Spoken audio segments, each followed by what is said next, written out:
লা লিগায় শিরোপা ধরে রাখার মিশনে দারুণ শুরু করেছে বর্তমান চ্যাম্পিয়ন বার্সেলোনা। মৌসুমের প্রথম ম্যাচেই এলচের মাঠে ৫-০ গোলের বড় জয় তুলে নিয়েছে হান্সি ফ্লিকের দল। শুরু থেকেই আক্রমণাত্মক ফুটবল প্রতিপক্ষকে চাপে রাখে বার্সা।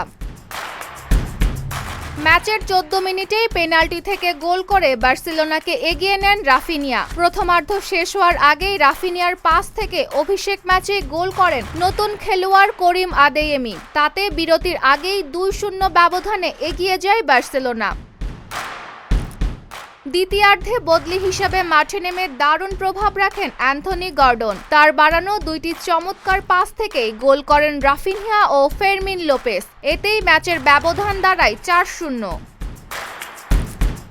এরপরও আক্রমণের ধার কমেনি বার্সেলোনার। ম্যাচের শেষ দিকে জাভি এসপার্তের পাস থেকে নিজের দ্বিতীয় গোলটি করেন ফেরমিন লোপেস। তাতেই ৫-০ গোলের বড় জয় নিশ্চিত করে Barcelona.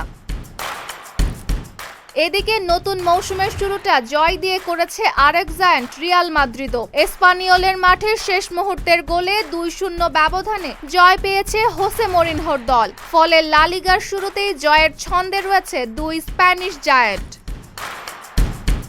Desk report, Dhaka post.